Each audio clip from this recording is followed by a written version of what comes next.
സെഖ്യാവ് 8-ാം അധ്യായം 1 മുതൽ 23 വരെയുള്ള വാക്യങ്ങൾ.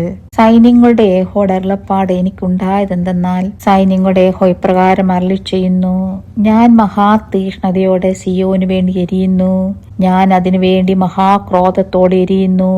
യഹോവ ഇപ്രകാരം അരുളിച്ചെയ്യുന്നു, ഞാൻ സിയോനിലേക്ക് മടങ്ങി വന്ന് യെരൂശലേമിന്റെ മധ്യേ വസിക്കും.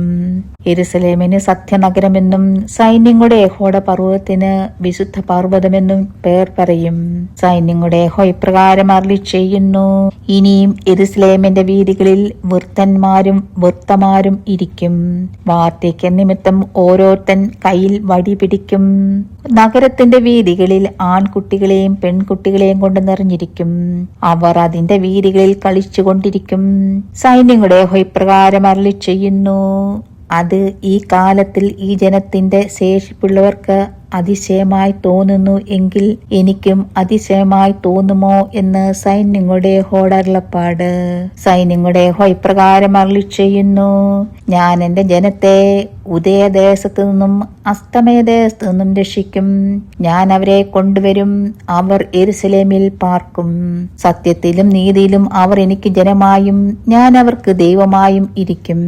സൈന്യങ്ങളുടെ യഹോവ ഇപ്രകാരം അരുളിച്ചെയ്യുന്നു, സൈന്യങ്ങളുടെ യഹോവയുടെ ആലയമായ മന്ദിരം പണിയേണ്ടേന് അടിസ്ഥാനമിട്ട നാളിൽ ഉണ്ടായിരുന്ന പ്രവാചകന്മാരുടെ വായിൽ നിന്ന് ഈ വചനങ്ങളെ ഈ കാലത്ത് കേൾക്കുന്നവരെ ധൈര്യപ്പെടുവിൻ. ഈ കാലത്തിന് മുമ്പേ മനുഷ്യന് കൂലിയില്ല, മൃഗത്തിന് കൂലിയില്ല, പോക്കുവരത്ത് ചെയ്യുന്നവന് വൈരി നിമിത്തം സമാധാനവുമില്ല. ഞാൻ സകല മനുഷ്യരെയും തമ്മിൽ വിരോധമാക്കിയിരുന്നു. ഇപ്പോഴോ ഞാൻ ഈ ജനത്തിന്റെ ശേഷിപ്പുള്ളവരോട് മുമ്പിലത്തെ കാലത്തെന്ന പോലെയല്ല എന്ന് സൈന്യങ്ങളുടെ യഹോവയുടെ അരുളപ്പാട്. വിധ സമാധാനത്തോടെ ആയിരിക്കും. മുന്തിരിവള്ളി ഫലം കായ്ക്കും. ഭൂമി അനുഭവം നൽകും. ആകാശം മഞ്ഞു പൊഴിക്കും. ഈ ജനത്തിന്റെ ശേഷിപ്പുള്ളവർക്ക് ഞാൻ ഇവയൊക്കെയും അവകാശമായി കൊടുക്കും. യഹൂദാ ഗൃഹവും ഇസ്രായേൽ ഗൃഹവുമായുള്ളവരെ, നിങ്ങൾ ജാതികളുടെ ശാപമായിരുന്നതുപോലെ ഞാൻ നിങ്ങളെ രക്ഷിച്ചിട്ട് നിങ്ങൾ അനുഗ്രഹമായി തീരും. നിങ്ങൾ ഭയപ്പെടാതെ ധൈര്യമായിരിപ്പിൻ.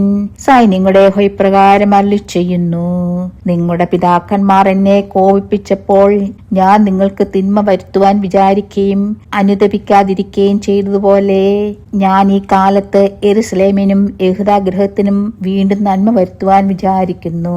നിങ്ങൾ ഭയപ്പെടേണ്ട എന്ന് സൈന്യങ്ങളുടെ യഹോവ അരുളിച്ചെയ്യുന്നു. നിങ്ങൾ ചെയ്യേണ്ടുന്ന കാര്യങ്ങൾ ഇവയാകുന്നു. ഓരോരുത്തൻ താന്റെ കൂട്ടുകാരനോട് സത്യം പറവിൻ. നിങ്ങളുടെ ഗോപുരങ്ങളിൽ നേരോടും സമാധാനത്തോടും കൂടെ ന്യായപാലനം ചെയ്യുവിൻ. നിങ്ങളിൽ ആരും തന്റെ കൂട്ടുകാരന്റെ നേരെ ഹൃദയത്തിൽ ദോഷം നിരൂപിക്കരുത്. കള്ള സത്യത്തിൽ ഇഷ്ടം തോന്നുകയും അരുത്.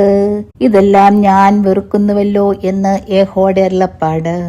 സൈന്യങ്ങളുടെ യഹോവയുടെ അരുളപ്പാട് എനിക്കുണ്ടായതെന്തെന്നാൽ, സൈന്യങ്ങളുടെ യഹോവ ഇപ്രകാരം അരുളിച്ചെയ്യുന്നു, 4-ാം മാസത്തെ ഉപവാസവും 5-ാം മാസത്തെ ഉപവാസവും 7-ാം മാസത്തെ ഉപവാസവും 10-ാം മാസത്തെ ഉപവാസവും യഹൂദാ ഗൃഹത്തിന് ആനന്ദവും സന്തോഷവും പ്രമോദമായുള്ള ഉത്സവങ്ങളും ആയിരിക്കണം. അതുകൊണ്ട് സത്യവും സമാധാനവും ഇഷ്ടപ്പെടുവിൻ. സൈന്യങ്ങളുടെ യഹോവ ഇപ്രകാരം അരുളിച്ചെയ്യുന്നു, ഇനിയും ജാതികളും അനേക പട്ടണങ്ങളിലെ നിവാസികളും വരുവാൻ ഇടയാകും. ഒരു പട്ടണത്തിലെ നിവാസികൾ മറ്റൊന്നിലേക്ക് ചെന്ന്, വരുവിൻ, നമുക്ക് യഹോവയെ പ്രസാദിപ്പിക്കേണ്ടതിനും സൈന്യങ്ങളുടെ യഹോവയെ അന്വേഷിക്കേണ്ടതിനും പോകാം, ഞാനും പോരുന്നു എന്നു പറയും. അങ്ങനെ അനേക ജാതികളും ബഹുവംശങ്ങളും യെരൂശലേമിൽ സൈന്യങ്ങളുടെ യഹോവയെ അന്വേഷിപ്പാനും യഹോവയെ പ്രസാദിപ്പിപ്പാനും വരും. സൈന്യങ്ങളുടെ യഹോവ ഇപ്രകാരം അരുളിച്ചെയ്യുന്നു, ആ കാലത്ത് ജാതികളുടെ സകല ഭാഷകളിൽ നിന്ന് 10 പേർ ഒരു യഹൂദന്റെ വസ്ത്രാഗ്രം പിടിച്ചു. ദൈവം നിങ്ങളോട് കൂടെ ഉണ്ടെന്ന് ഞങ്ങൾ കേട്ടിരിക്കാൻ ഞങ്ങൾ നിങ്ങളോടുകൂടെ പോരുന്നു എന്ന് പറയും. ദൈവമേ, സ്തുതി നിനക്ക് യോഗ്യമാകുന്നു. പാറിക്കുമോ?